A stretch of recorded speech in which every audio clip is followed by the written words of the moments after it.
So again, welcome. The format tonight, I'm just going to do a few things here at the beginning so that I can be done and turn it over to the awesome kids that sit up here in front of you. We have a really great slideshow provided by Mike Rubacava, who was one of the chaperones who could not be here tonight because he is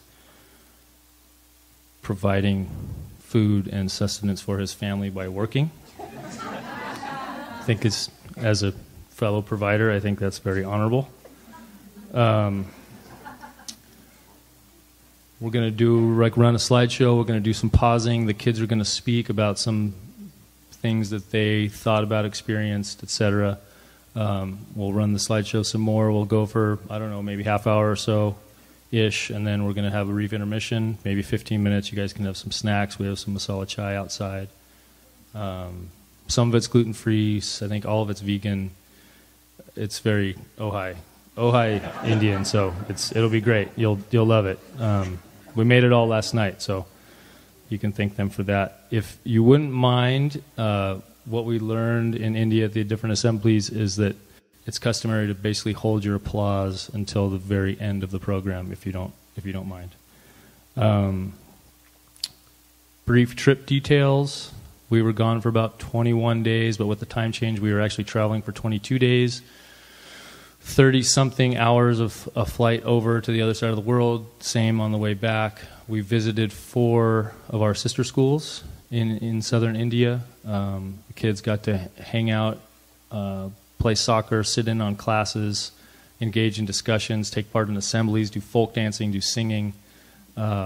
We did trips into the city.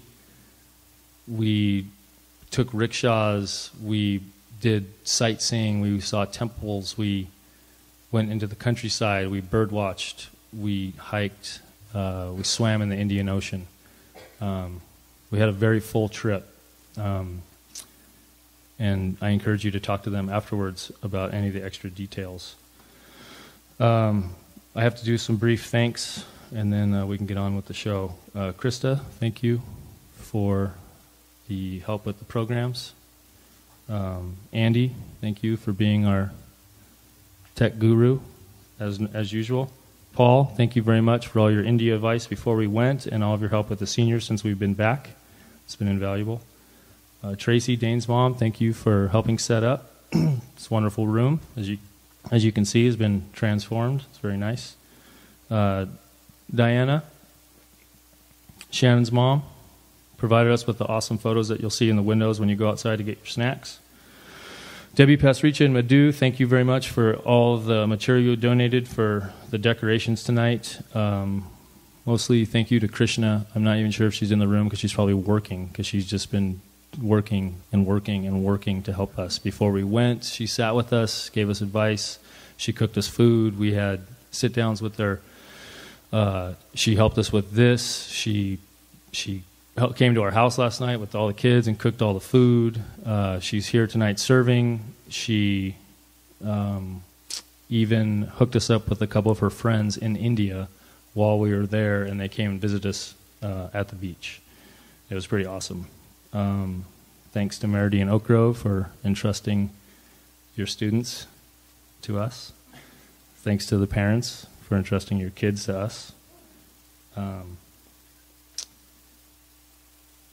Thanks to Mike, who's not here, for being an awesome chaperone and documenting the whole thing. It took literally at least 1,000 pictures a day, and then came home and edited them. So that's about 22,000 photos, and then made this awesome slideshow for us. Not to mention, he was the medicine man who brought all of the herbal remedies for everybody and basically kept us pretty healthy and alive in some cases, myself included. And thanks to Jody.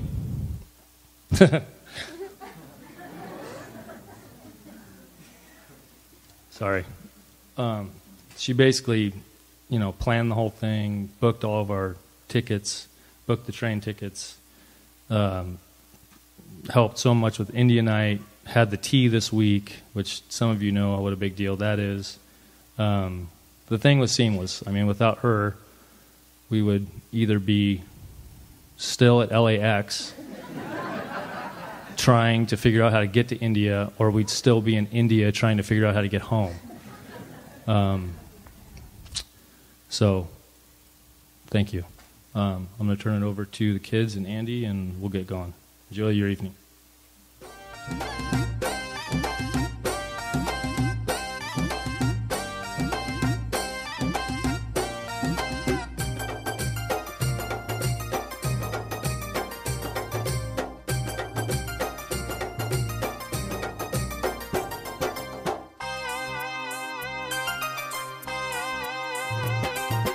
ఆశబరి కొండల్లో నేరియాలో అయ్యప్ప వెలిసినమ్మ నేరియాలో ఆశబరి కొండల్లో నేరియాలో అయ్యప్ప వెలిసినమ్మ నేరియాలో ఆ ఐదు కొండల్లో నేరియాలో స్వామి అందంగా నిలిసినమ్మ నేరియాలో ఆశబరి కొండల్లో నేరియాలో అయ్యప్ప వెలిసినమ్మ నేరియాలో ఆశబరి కొండల్లో నేరియాలో Ayyappa వెలిసినమ్మ నేరియాలో. When I first arrived, I expected to find very little in common with my Indian peers. I expected a conservative country with modest teenagers. But when I talked to the kids, I found my assumptions were wrong. One night, a group of girls invited us over to their house. We all laughed at the same jokes, talked about boys, and shared an important common interest: clothes. I felt more connected to these girls than many of my friends here in America. Of course, there are a million differences between us, but they are all superficial. It's an indescribable feeling to know that there are not just people like me on the other side of the world, but friends too. Music is a universal language that everyone can understand. Music portrays our culture, and lyrics conveys its significance. Indian unique style of music was appealing to me to learn and understand their culture. Many of Indian songs, mainly classical, are worship songs for their Hindu gods or appreciation of nature. However, when I first encountered the students' music, it was leaning towards Indian pop as well as Western pop. It was interesting to see the pop music is overtaking traditional music. The same thing happens in US as well as in Korea. One of the most different things I noticed about India was the lack of what we considered to be basic necessities. For example, one of the families I stayed with would have been considered middle class here in the United States with a nice apartment and respectable jobs. Yet they still had things like bucket showers and they ate sitting on the floor. It seems the people of India do not measure their success in the same materialistic way that we do here in the United States. The family I was staying with could have easily installed a shower or purchased a table. They could have made the decision to bring more material goods into their life, but they purposely chose not to. Instead, they focused their efforts on things such as good education for their son, nutritious food, and good health for their family. From what I saw, the people I met have a different take on what is important in life. They don't seem so concerned with who has the newest car, the fanciest house, or the most expensive clothes. They measure their success in life by the things that can't really be measured: happiness, health, and strong friends. These are the things they define themselves by. By going to India, I realized that people are affected by many of the same things we are. For instance, we are all moved by music and by beauty. We all talk and worry about the same kinds of things. Although in India, people also have to deal with issues like widespread poverty and a rigid caste system. And when you're in India, you can't avoid seeing those things. Everything is in plain sight, and there's no way to avert your gaze. But at the same time, everything seems to be more sharply in focus. The clothes worn by the people walking down the street are brighter, as are the smells of incense, trash, and dust that clings to the roads. The sounds of the cars honking, people moving and talking, everything was filled with a certain energy that was consuming and inescapable. Even though we have different types of lives and live in geographically distant places with very unique customs, I mostly saw the similarities. Not that I didn't see the difference, but looking past the obvious ones, it seems we all function the same way and need the same things. We share similar thoughts as well as likes and dislikes. It was very amazing to see how alike we all really are underneath.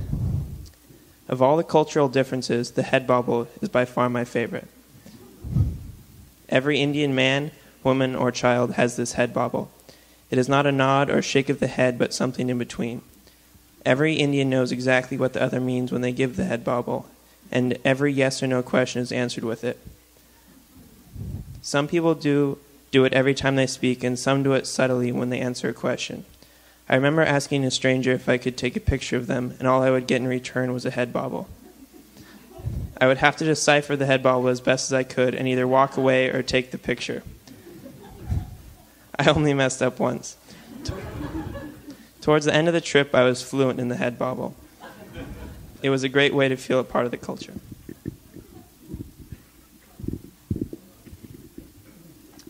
I'd like to start by saying that it can be difficult to compare India and America.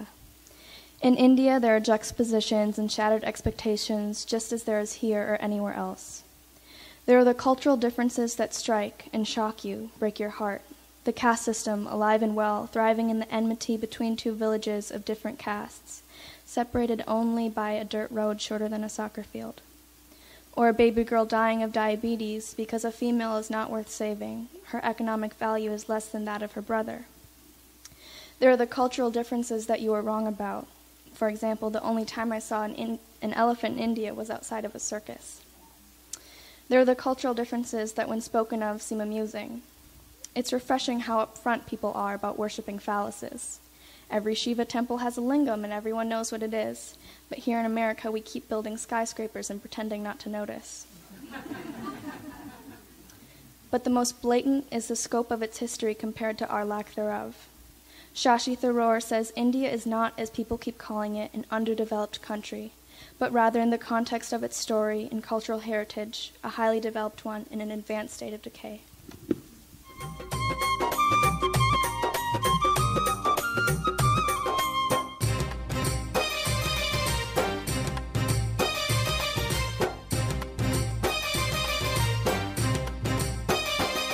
స్వామి హరిహర పుత్రుడమ్మ నేరియాలో అందాల దేవుడమ్మ నేరియాలో హరిహర పుత్రుడమ్మ నేరియాలో అందాల దేవుడమ్మ నేరియాలో అన్నార్తులందరికీ నేరియాలో అన్నదాన ప్రభువమ్మ నేరియాలో ఆశబరి కొండల్లో నేరియాలో అయ్యప్ప వెలిసెనమ్మ నేరియాలో ఆశబరి కొండల్లో నేరియాలో అయ్యప్ప వెలిసెనమ్మ నేరియాలో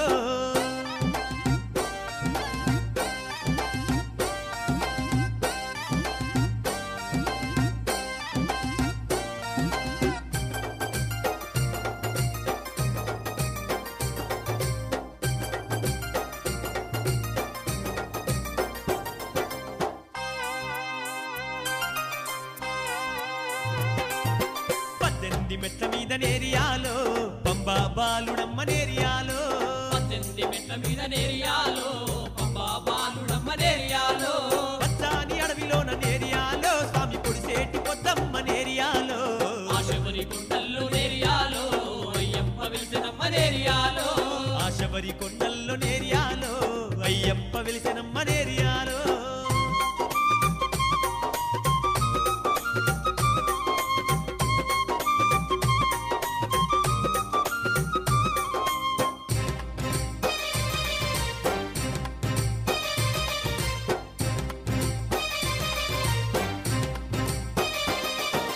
జగమేల దేవుడమ్మ నేరియాలో జగదేక వీరుడమ్మ నేరియాలో జగమేల దేవుడమ్మ నేరియాలో జగదేక వీరుడమ్మ నేరియాలో మకర సంక్రాంతి నాడు నేరియాలో జ్యోతి స్వరూపుడమ్మ నేరియాలో ఆశబరి కొండల్లో నేరియాలో అయ్యప్ప వెలిసెనమ్మ నేరియాలో ఆశబరి కొండల్లో నేరియాలో Ayyappa వెలిసెనమ్మ నేరియాలో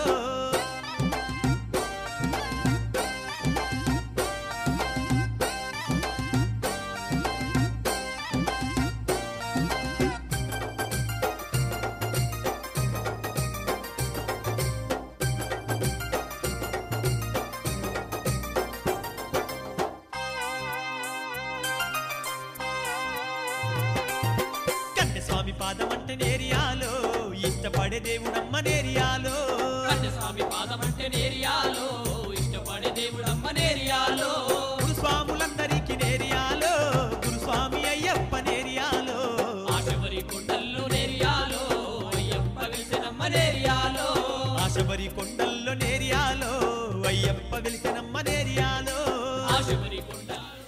Visiting villages in India was challenging, but I feel necessary. I was told there would be corruption, extreme poverty, and a lack of education, but nobody could have prepared me for what I saw. Families sent their children to school just so they could get a free meal. Old and young souls struggled to earn just a few rupees, glaring at us as we walked by. But what really spoke to me was the positive attitude of these village people. I remember going inside one lady's house. She had been anticipating us all day and was so excited for our arrival. Her house was small, painted in bright green and pink. There was a living room, a kitchen, and a small bedroom. This housed several people. Even after knowing our Western lifestyle to be comparatively luxurious, she proudly showed us her house, like it was going to be featured in a magazine. I never saw her stop smiling, and for the first time that day, I found myself smiling too.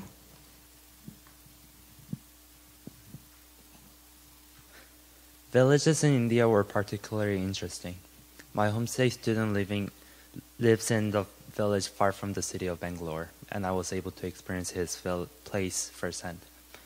There are around 3 villages that were near his. He told me to not go near other villages because there is still hatred between them. That's been there for centuries. If someone wants to get married a person in another village, there's a trouble. In the past, this led to murder, but tension have died down recently.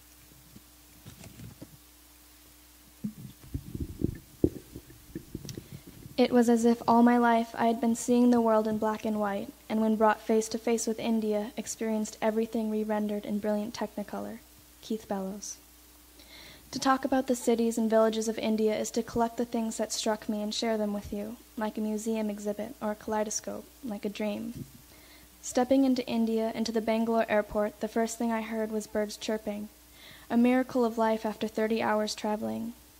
Exiting the airport, the first things I smelled were rain, cinnamon, a creek bed in Ojai when it's cool out, a greenhouse.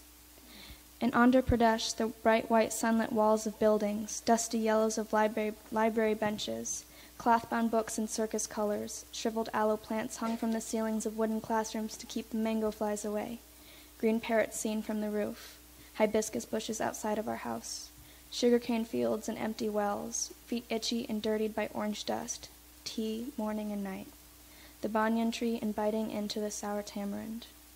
In the city of Bangalore, I took the bus, walked through crowds, walked through traffic, rode on the back of a Vespa to get groceries, watched a man trim a coconut with a machete and I drank it, climbed to the roof to hang our laundry and ignored the lizards that lived on our ceilings. In the villages outside of Bangalore, there were goats being herded down the road, poverty, oppression, impossibly colorful houses, kittens sleeping in the sun next to the elderly woman with hair like cotton candy. Chennai had one of the apostles in the ground under a gleaming white church, had alleyways crunched between 2-story patchwork buildings, vegetable vendors, women stringing flowers into long wreaths, arrogant cows, and kind stray dogs.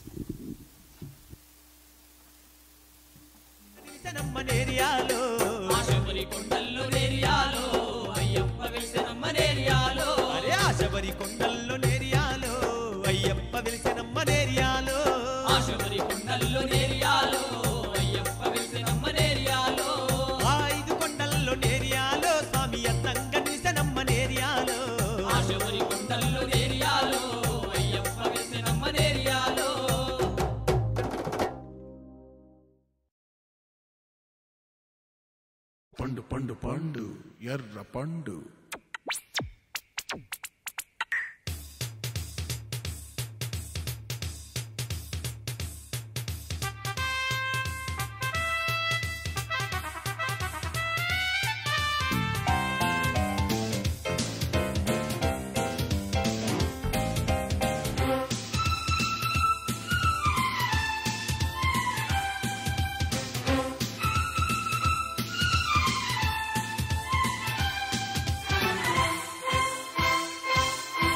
పండు పండు పండు ఎర్ర పండు apple దాని పేరు జర్రగమ్మునుండు బుద్ధి పండు పడింది డబ్బుగేరు వాత్సాయన లిఖించునాయన లవంగి మొగ్గ తుంచి లవ్ లవ్ లవ్ లవ్ సిగ్గేసిన చేసేది చెయ్యన శుభస్య శీఘ్రమింక నో నో నో నో హే లవ్ మీ నో పండు పండు పండు పండు పండు ఎర్ర పండు ఆపిల్ దాని పేరు జర్రగమ్మునుండు బుద్ధి పండు పడింది డబ్బుగేరు. While there were clear distinctions between all the 4 schools we visited, there was also clearly notable themes running through them all. It was clear that the teachings of Krishnamurti influenced the schools, and all the students were generally familiar with his ideas. Nearly all of the students attended weekly discussions, and at Rishi Valley they watched Krishnamurti tapes on a weekly basis. Some of the best times we had were at the schools. We got to play soccer with students, and that was a really incredible experience, because even though you are literally on the other side of the world, the game is still exactly the same. The rules, the way you play and move the ball up and down the field was all exactly the same, which gave us a sense of home even when we were thousands of miles away.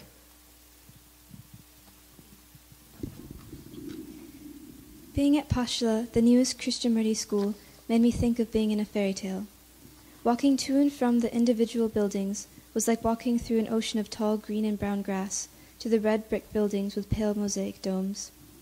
There was also a constant breeze that would run through your hair and give you a brief respite from the constant pounding heat of the sun. We walked along dirt paths to the art building on the first day of Pongal in order to make kites, while other students went to the kitchens in order to cook lunch. The art room was cool, with concrete floors, screen windows, and the ceiling curved upwards into several domes. When we had arrived, it had been completely orderly and clean, but as we began to make the kites, the gray floors became a collage of colorful paper, string, glue, and thin sticks sprawled across the ground. The students began working in small groups, and soon there were small colorful kites getting pulled higher into the sky, their fragile paper tassels fluttering behind them. We visited 4 schools during the trip.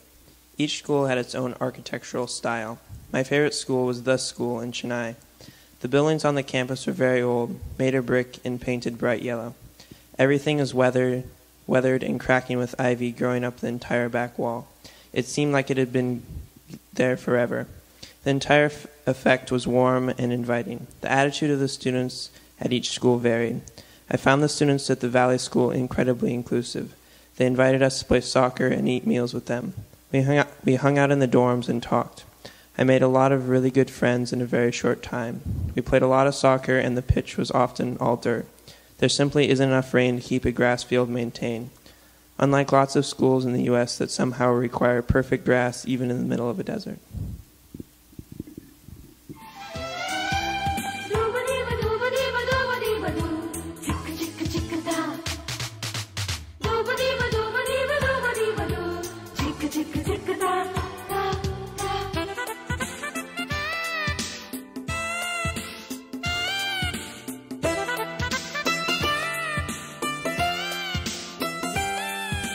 మొగ్గలేసే బుగ్గ పండు నక్కి చూసే నిమ్మ పండు ఖుషీగా ఇస్తే వస్తా కాసుకో అంత ఆశ అమ్మ పండు ఇచ్చుకుంటే మల్లె పిండు మరింతో తంట మూడే మార్చుకో లిప్పు లిప్పు ఫ్రెండ్షిప్ చేసిన రోజే రెచ్చిపో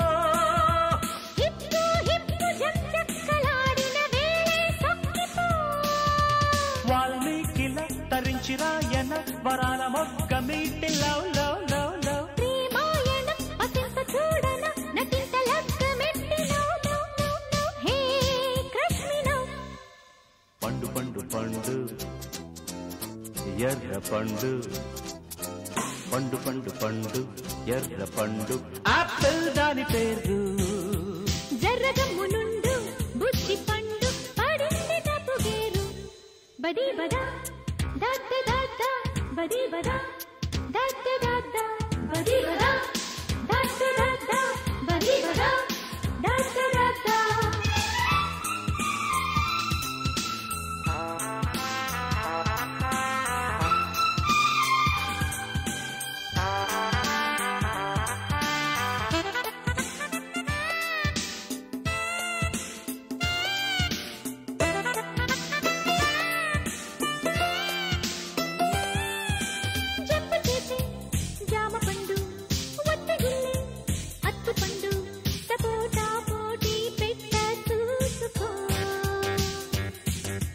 దాచుకుంటే దోస పండు దోచుకుంటా దొంగ పండు లపాట వేట నేడే కాసుకో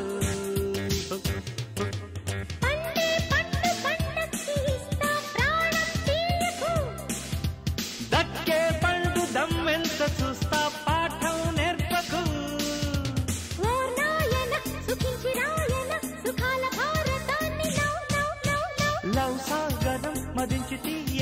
మజాల అమృతాన్ని love love love love give me now పండు పండు పండు పండు పండు ఎర్ర పండు ఆపిల్ దాని పేరు జర్రగమ్మునుండు బుచ్చి పండు పడింది డబ్బు గేరు వాత్సాయన లిఖించునాయన లవంగి మొగ్గ తుంచి లవ్ లవ్ లవ్ లవ్ సిగ్గేసిన చేసేది చెయ్యన శుభస్య శీఘ్రమింక now now now now hey love me now పండు పండు పండు పండు పండు ఎర్ర పండు ఆపిల్ దాని పేరు జర్రగమ్మునుండు బుచ్చి పండు పడింది డబ్బు గేరు పండు పండు ఆపిల్ దాని పేరు పండు పండు ఆపిల్ దాని పేరు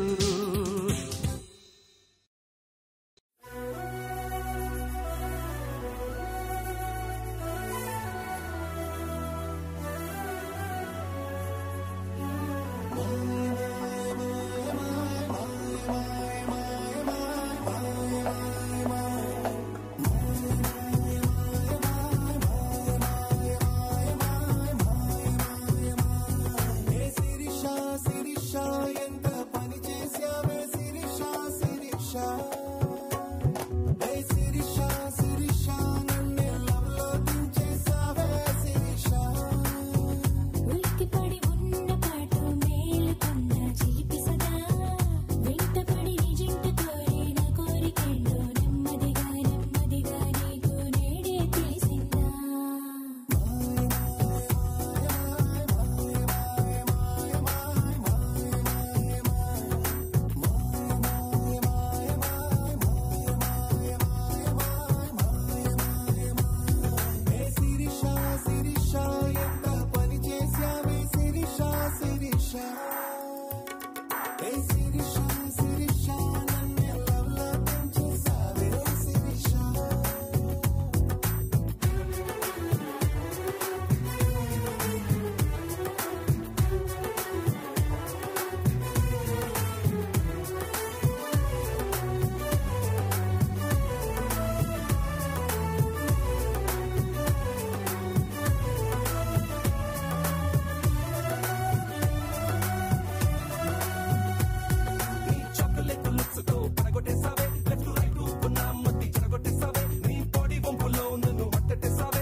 భరిస్తున్నా భలేస్తున్నా కన్నెత్తి చూడేది నాడు అడగ్గానే ప్రేమిస్తున్నా అన్నావదేంటో ఈనాడు మొన్నటి కథ వేరే ఇప్పుడున్నది వేరే మూడేలే ఆసన సనని నడుమిట్ట అందించే సంగతి చూడాలే ఓ మేరీ శిరీషా మేము తెర బాదుషా ఇటివాడు ఎప్పుడంటే అప్పుడంటూ జతపడనా దవిటుకుని సోకులన్నీ ఏకరు పెట్టి ఎక్కరగా తెలిగా నీకే కైవసమైపోనా Walking through the train station, I am loaded up like a mountain goat. On the train, we are traveling much slower than I'd expected, sluggishly oozing between sumac and stone walls, crumbled houses and climbing vines. We slide past mountains, sometimes cows, sometimes temples or monkeys. But mostly what's to be seen out the window is a green mass of vegetation with a few palm trees thrown in here and there. Kitty corner across from me on the aisle is an older woman. She's wearing a beautiful sari, pink with golden sunrise glowing trim. Her eyes show worry, and she holds one fist always bunched in front of her mouth. The smile that she gives the vendor, handing her a cup of tea, is an interruption from her frowning. The vendors walk up and down the train the whole ride, each man in uniform and selling a different thing. Coffee, chai, soup, samosas, battered and fried peppers, idli, chips and chocolates, and a whole lot of golden fried foods that I don't know the name of. Each man announces what he's selling again and again. Their voices are exhausted and have transformed to sound more like bullfrogs, always croaking the same words down the carriage. We arrive in Chennai, and it's dark out but still hot. An auto rickshaw is barely big enough for 4 people including drivers. It's small enough to travel between cars. I had lots of questions to ask about them, how they work, and whether they're durable or not. I finally got a chance to get in an auto, and it wasn't a good experience because 4 people end up sitting on 3-person seat. My homestay student told me that it is possible for 10 people to ride on one auto.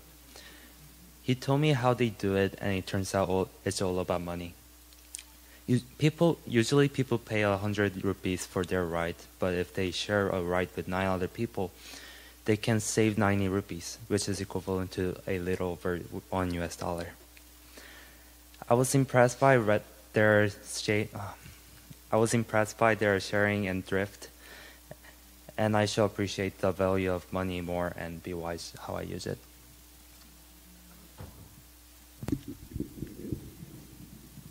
As the small auto sped along the road, I leant my head against the side and felt the cool night breeze blow against my face and through my hair.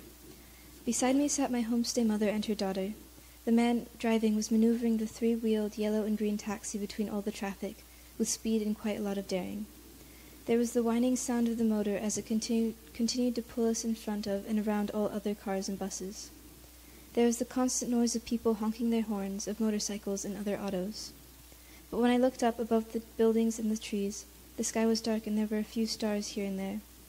And if I focused beyond the sound of the traffic, I could hear the sound of us whooshing past the world as we were driven through the city of Bangalore.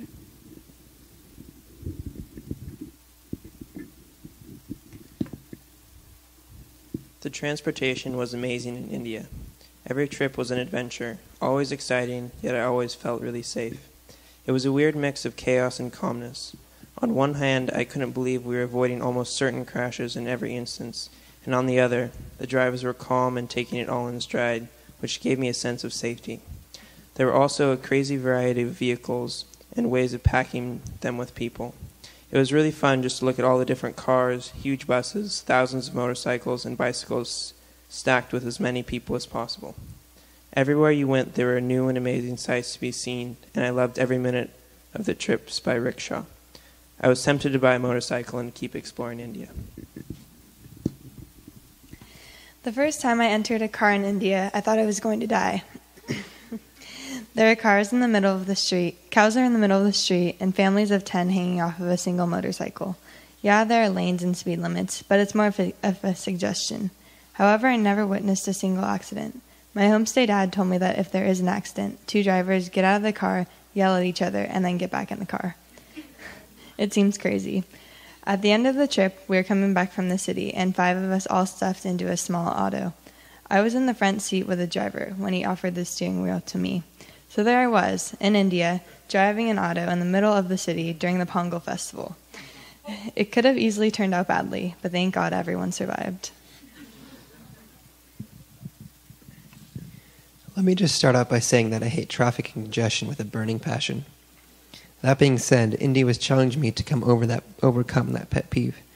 While we never hit any of the 5-hour-long traffic jams that the students claimed to experience, the roads of India were a hectic muddle of cars, bikes, motorcycles, trucks, huge buses, and mosquito-like autos. The running joke throughout the trip was the road sign that said, "Follow lane discipline." First of all, there were no lanes. Second of all, no one followed any discipline. There was just a ribbon of asphalt with a concrete wall in the middle and traffic on both sides. I swear, there was not a single inch of free space on the roads, but in Bangalore alone, there are hundreds of new vehicles on the road each day. Somehow, though, it all just seems to work. The traffic honks and flows, day in and day out.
వచ్చా వచ్చా వచ్చా అన్నీ తెలిసే వాన చినుకులు ఎట్టా తడిపితే ఎట్టాగా ఆగుతుంది వయసే నీటి చురకలు అట్టా తగిలితే ఎట్టాగా లంగుతుంది సొగసే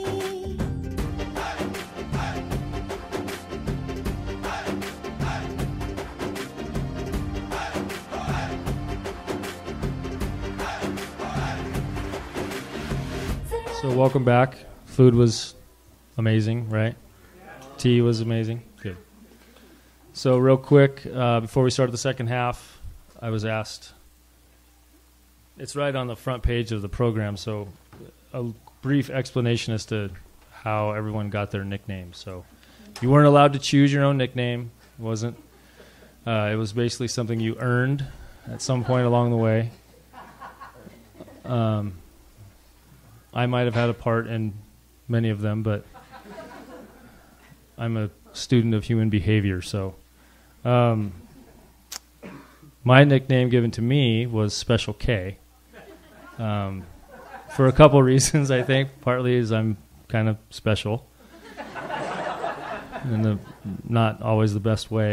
And then I had like a flat top, and some of the kids in India thought I was in the special forces because I have kind of an intense, happy face. That people don't always realize that this is my happy face. So, which was actually really great because I was on security detail pretty much the whole time, and there were no issues because I would just be like, what? And they'd be like, oh yeah. Give me a head bobble and then just walk away. Leave the girls alone. Everything's cool. Jody was affectionately referred to as Auntie. It's a very common name for basically the matriarch of either the family, the tribe, the village, the school, whatever. It was very easy for her.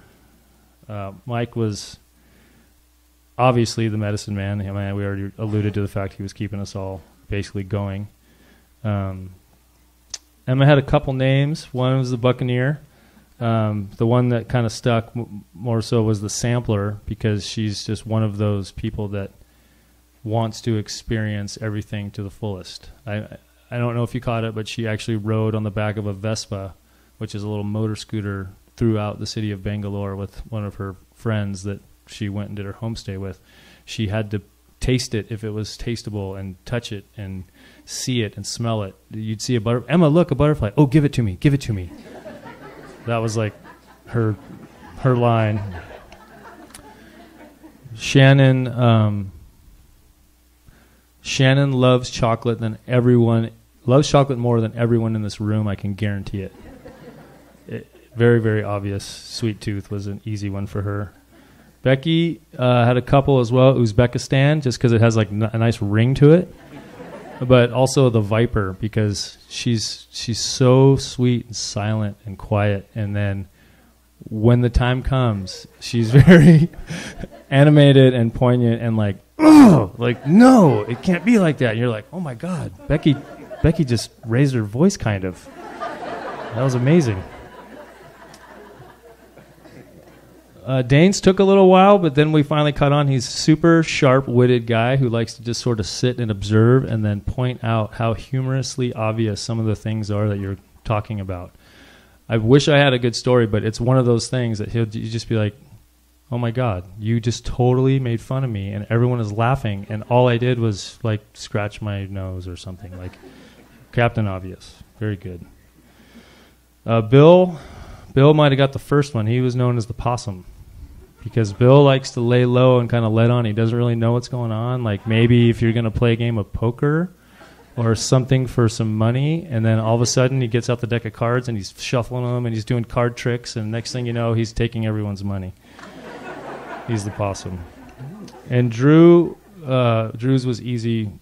The second we got off the plane, people just flocked to him. I mean, he's a tall drink of water, very handsome, blonde hair, 6'4".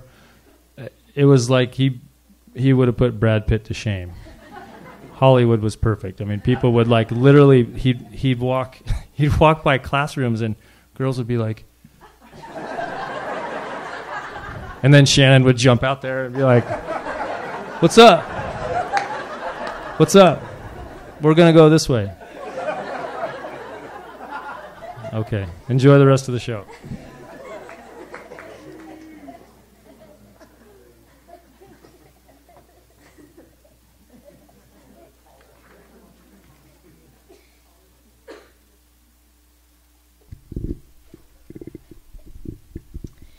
Where there is music, there can be no evil. Cervantes. Everywhere in India there is music. Waking up in the morning, it's in the traditional songs being blasted from loudspeakers in nearby villages.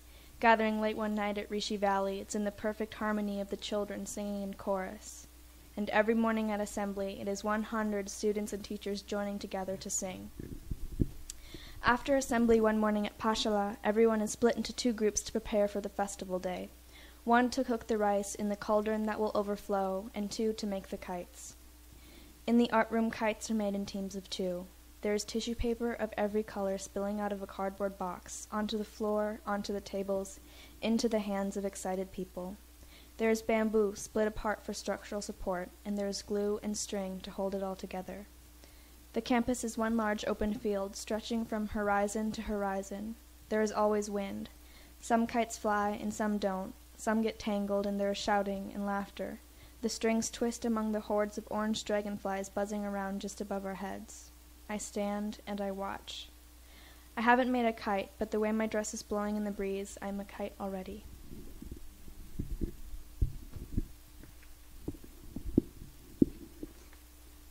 Our last few days of the trip coincidentally fell on the first days of Pongal, a 4-day-long harvest festival.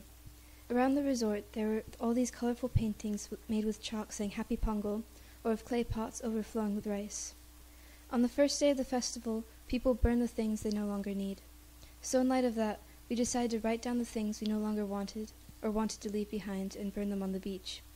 We dug a large hole in the sand near the water's edge, and folded up the papers we had written on.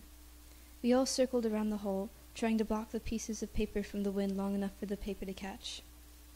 After many failed attempts and after using almost all of the matches, one piece finally managed to catch some of the small flame.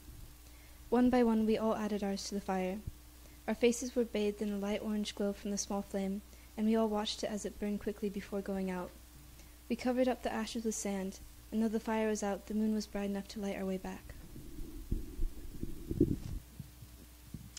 In America, celebrations are confined to very specific events. However, I found celebrations to have a much different meaning in India. It seemed there was always a reason to celebrate. Every day I saw women adorned in beautiful saris. Even women in the villages were dressed in their brightest colors. Chalk drawings were everywhere, vivid designs and animals on sidewalks and front porches. I learned that there's always a reason to put on your best outfit and to smile your brightest, because every day we should all celebrate life. నీ వలన తడిసా నీ వలన చలిలో చిందేసా ఎందుకని తెలుసా నువ్వు చనువిస్తావని ఆశ చారు పవిటని పొడుగుగా చేశానోయ్ హరి ఊపిరితో చలి కాసానోయ్ హే ఇంతకన్నా ఇవ్వదు కదెంతదైనా ఇక్కడుంటే తప్పకుండా ఇచ్చి తీరుతాను చెబితే వాన చినుకులు ఎట్టా తడిపితే ఎట్టాగా ఆగుతుంది వయసే నీటి చురకలు ఎట్టా తగిలితే ఎట్టాగా లొంగుతుంది సొగసే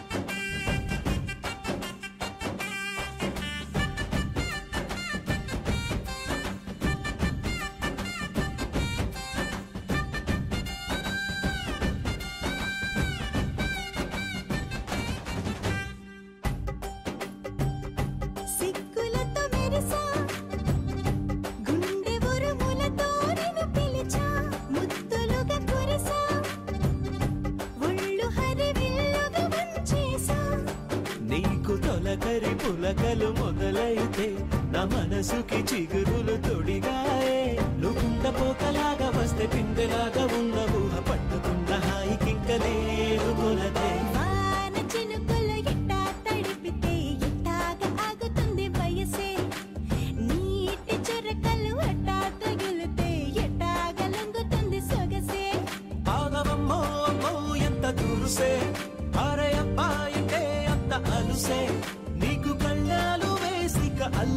పంచాలని వచ్చా వచ్చా వచ్చా అన్నీ తెలిసే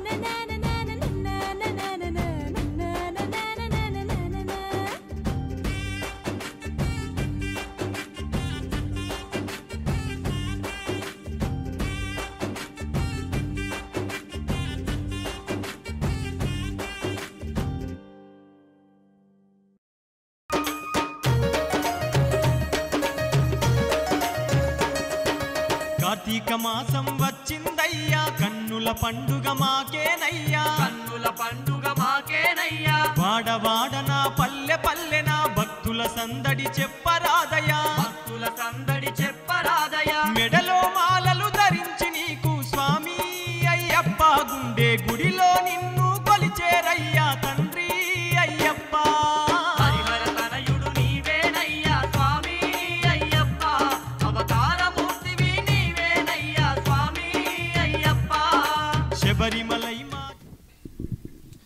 From beginning to end, our trip was almost without conflict of any kind. The kids who went were super fun, and the chaperones did an amazing job with organizing and being a part of the learning experience. The relationships that I created while in India with the local students were also special. When I arrived home, my parents asked what was the most special part of the trip, and I immediately said the Indian people. The boys were cool, the girls beautiful, and everyone seemed really sweet and happy. I made a lot more friends than I had imagined, and I hope to have a chance to see them again in the future, because even in a very short time, I found them inquisitive and engaging. We ended up sharing lots of stories and had a great time just talking about our cultures. I built relationship through music. It wasn't a difficult process to share music, talk about it, and listen to it. However, one mistake I made did impede me from bonding more. I told them that I listened to country classical indie music. However, they thought I meant classical Indian music, which is totally different genre. They started to talk about Indian traditional classical instrumentalists like Ravi Shankar. This made things awkward. But even with the miscommunication, I was able to form relationship with many of them without much difficulty, because music is an international language.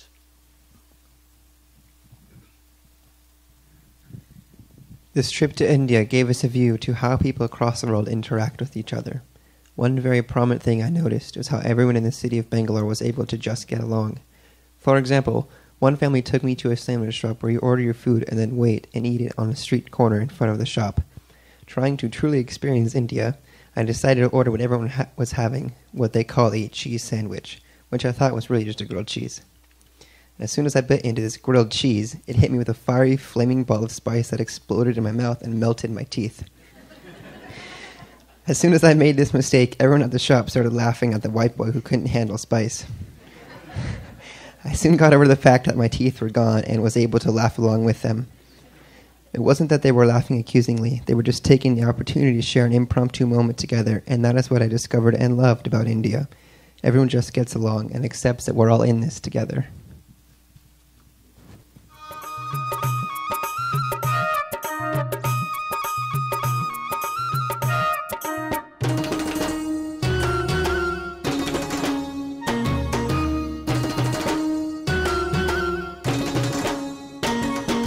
చెడు అనకుండా చెడు వినకుండా నిష్ట నియమాలు పాటింతురయ్యా నిష్ట నియమాలు పాటింతురయ్యా మగువ మాంసమును విడనాడేరు మనసు నిండ నిన్ను ధ్యానించేరు మనసు నిండ నిన్ను ధ్యానించేరు సంసారాన్నే విడనాడి మా స్వామి అయ్యప్ప నీ సన్నిధిలోనే గడిపేరయ్యా తండ్రి అయ్యప్ప హరిహర తనయుడు నీవేనయ్యా స్వామి అయ్యప్ప అవతారమూర్తివి నీవేనయ్యా స్వామి అయ్యప్ప శబరిమలై మా జ్యోతివి నీవే స్వామి అయ్యప్ప మా బ్రతుకు బాటలో వెలుగువు నీవే స్వామి అయ్యప్ప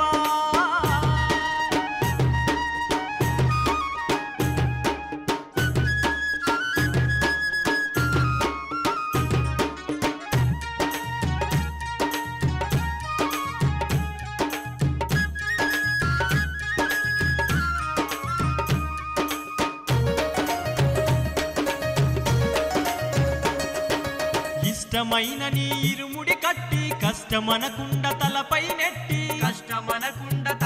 నెట్టి కాలి నడకతో కదిలే స్వాములు దాటేరయ్యా కొండలు కోనలు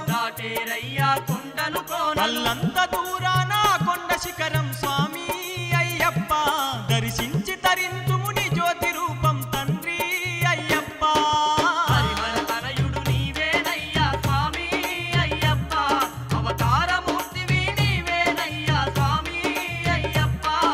శబరిమలై మా జ్యోతివి నీవే స్వామి అయ్యప్ప మా బ్రతుకు బాటలో వెలుగు నీవే తండ్రి అయ్యప్ప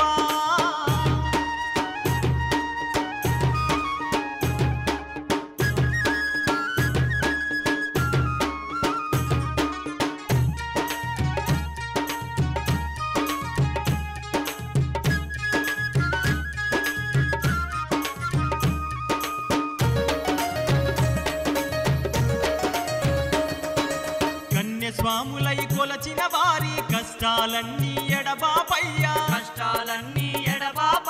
కత్తి గదగంట గురుస్వాములపై కరుణామృతమును కురిపించయ్యా భక్తులందరికి బంధువు నీవై స్వామి అయ్యప్ప బాధలు బంధాలు తొలగించయ్యా తండ్రి అయ్యప్ప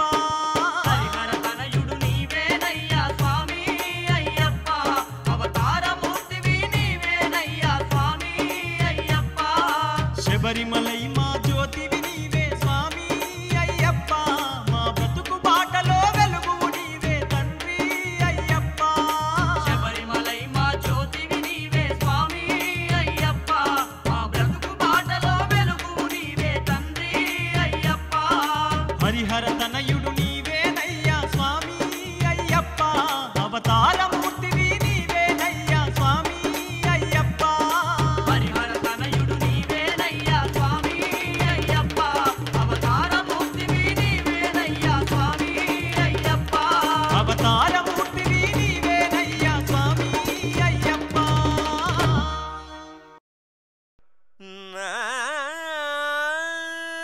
బూరెలాంటి బుగ్గ చూడు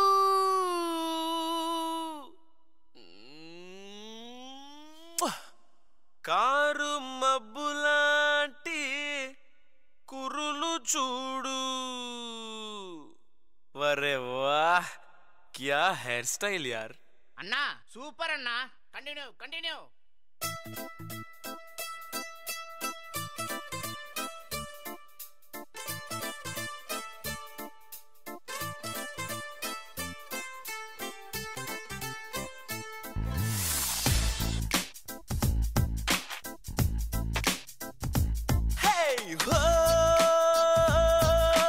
వాలు కళ్ళ వయ్యారి తేనె కళ్ళ సింగారి నా గుండెలోకి దూరి మనసులోకి చారి చంపినవే కావేరి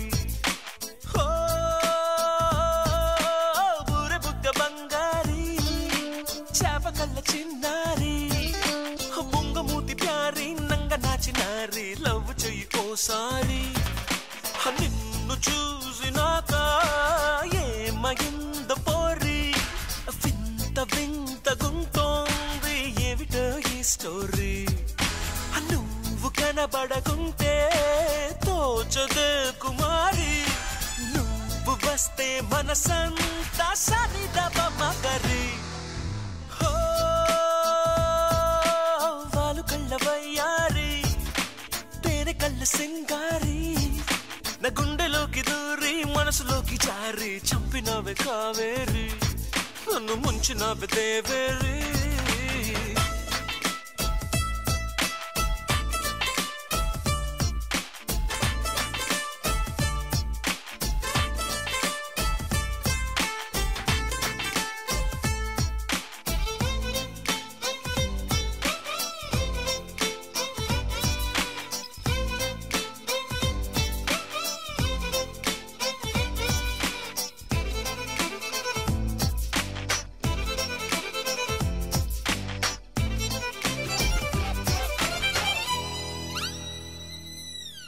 నీ హృదయంలో నాకింత చోటిస్తే దేవతల్లి చూసుకుంటా నీకు ప్రాణమైన రాసి ఇస్తా అలా కోపంగా నా వైపు నువ్వు చూస్తే దీవనల్ని మార్చుకుంటా దాన్ని ప్రేమలాగా స్వీకరిస్తా నా కోసం పుట్టినవని నా మనసే చెప్పినాదిలే ఈ బంధం ఎప్పుడో ఇలా పైవాడు వేసినాడులే ఒప్పుకో తప్పదే ఇప్పుడే ఇక్కడే నీకు నేను ఇష్టమేనని హో బాలు కళ్ళవయ్యా పేరు కళ్ళు సింగారి నా గుండెలోకి దూరి మనసులోకి జారి చంపినవి కావేరి నన్ను ముంచినవి దేవేరి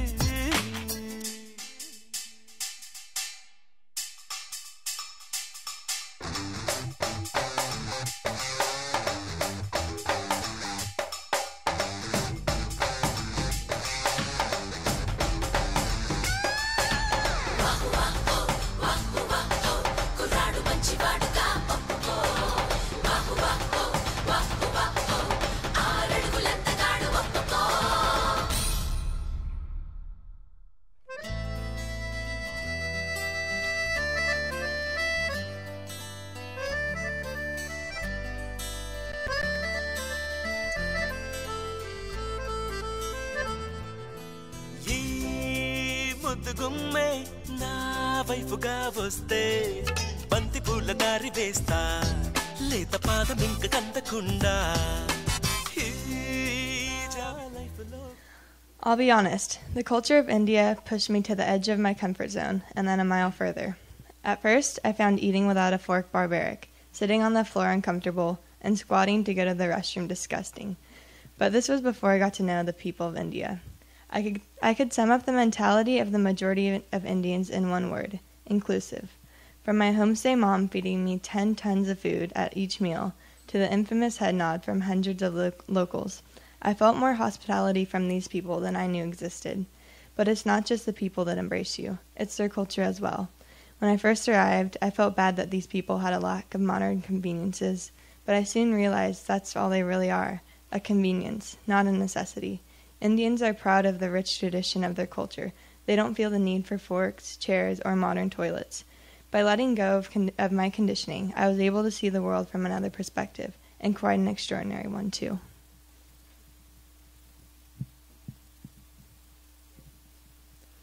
Witnessing slums and encountering beggars were difficult. I wasn't sure how to deal with it. My homestay student told me to let it go, but it was not an easy thing to do. I wonder why the Indian government didn't provide aid to these people.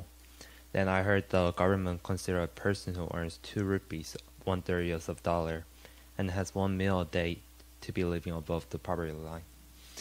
I wonder about how much money I spend on movie tickets. I realized that I could probably pay for a number of people in India to have a proper meal with that money. People discourage me from helping beggars because as foreigners we are encouraging their bad habits rather than encouraging them to work and earn their own money.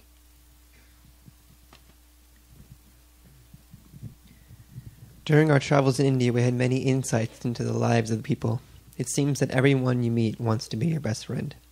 Every man, woman, and child we came across smiled, waved, and wanted to take a picture with us. This is why India is such a trip, because people there are genuinely nice. They are also friendly and caring. It seems almost staged. This trip involved a lot of contact with people. There wasn't a day when we were not in class with the students, meeting new people, connecting with the schools, or exploring the cities. This gave us all insights into how the people of India truly interact with those around them.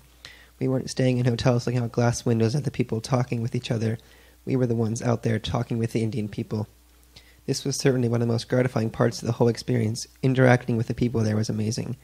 India is such an accepting and friendly place that even all 6'4" foot of me feels like it belongs.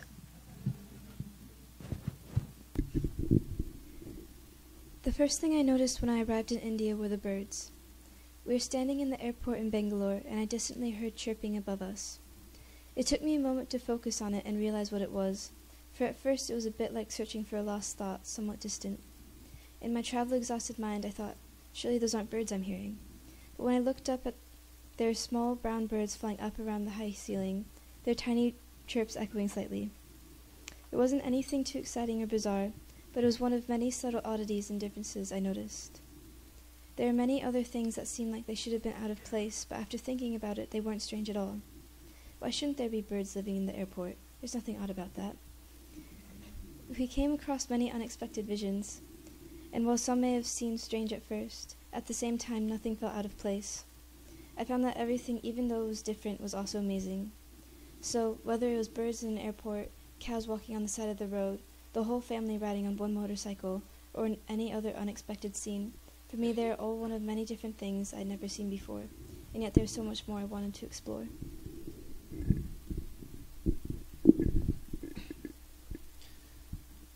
While on the trip, I noticed an important difference between how we, in the U.S., and those people in India view work. In the U.S., our media and culture somehow makes work seem like a necessary evil and not something that is fun. It's something to be avoided if possible. The goal is to get rich and retire and still afford to go and do what you really want to do. Or that work is a means to go do something fun later after work or during vacation.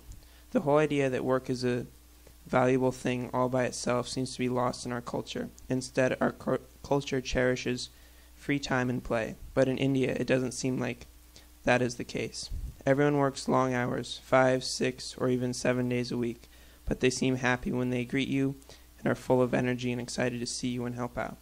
They seem to enjoy work and service and don't live just for free time or play. Sure, everyone I met in India loved their time for leisure, but they also valued and enjoyed their labor. In India, work seemed like something good. I really like the balance. It makes sense. Artwork and play every single day.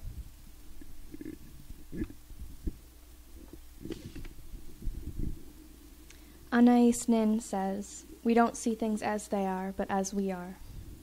Krishnamurti describes this as acting and thinking from a center, looking at things with the eyes of the past. The only thing I can confidently describe is my own experience. I'm about to be launched like a cannonball into an ocean that my parents have been trying to teach me how to swim in for years. And the question that hangs in my mind is one Krishnamurti mentions. One is always asking oneself what one should do when confronted with the enormous problem of living. I think back on listening to students in India and in Ojai talk about their exams, their applications, the colleges they need to get into, and I hear the same familiar anxiety about prestige. I realize all the energy I have wasted on trying to be something I'm not. Sometimes trying to be quiet feels like trying to be tall. I want people to love me. I want to be loud and people to love me even still. I want to treasure my experiences while escaping from what they say about me as a person. I want the antlers of my ego to wither and fall away.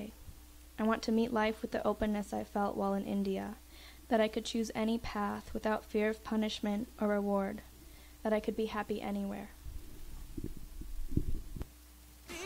మంచివాడిని మీరంతా చూసి ఉండరే ఆ మాటే మీరు ఈమెతో ఓసారి చెప్పి చూడరే ఒప్పుకో తప్పదే ఇప్పుడే ఇక్కడే నువ్వు నాకు సొంతమేనని వాలు కళ్ళవయ్యారి తేలి కళ్ళ సింగారి నా గుండెలోకి దూరి మనసులోకి జారి చంపినామె కావేరి నన్ను ముంచినామె దేవేరి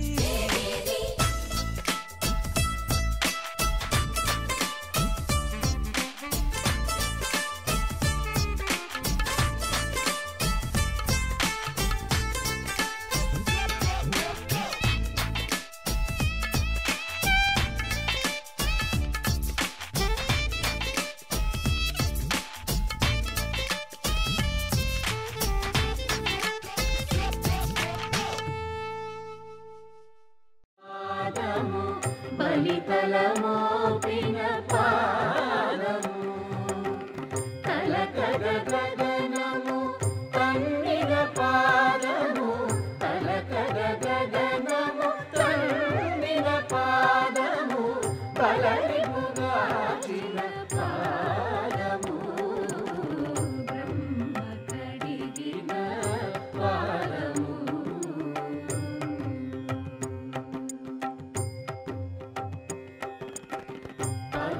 పరమయోగులకు పరి విధముల పరము సగడి నీ పాదము తిరువే స్వామి చూపిన పరమ పదముని పాదము బ్రహ్మసడిగిన పాదము బ్రహ్మము తానే పాదము బ్రహ్మసడిగిన పాదము.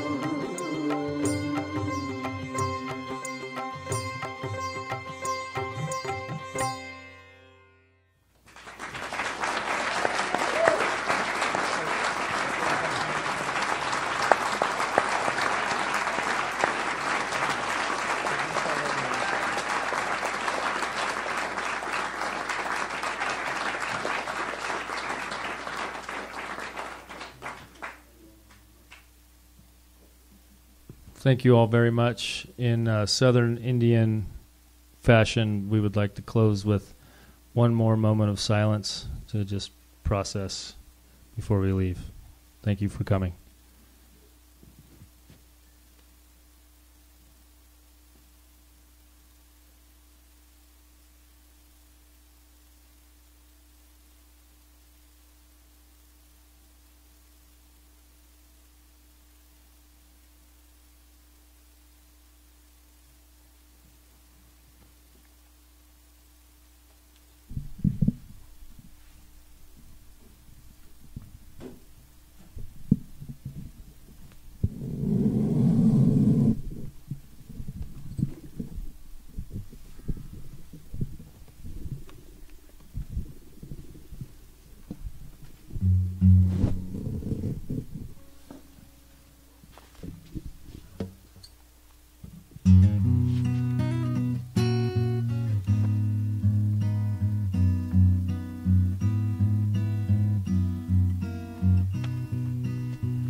Would you know my name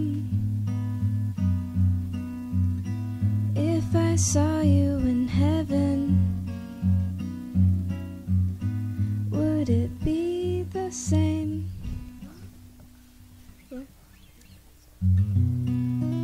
Be the same if I saw you in heaven?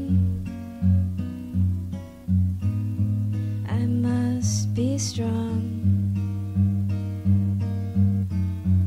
and carry on, 'cause I know I don't belong here with Kevin.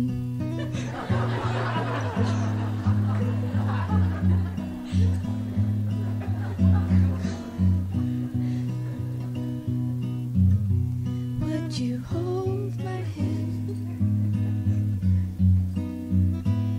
if I saw you with Kevin? Would you help me stand?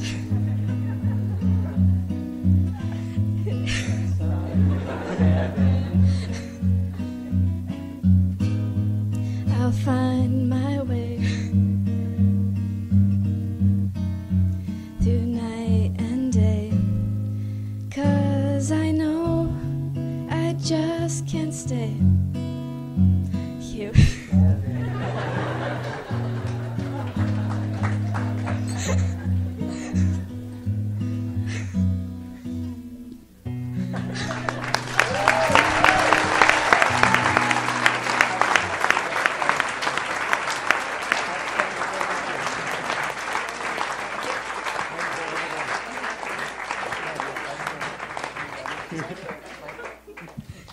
Would Kevin and Jody come up here, please? We would invite Mike, but he is a faraway place.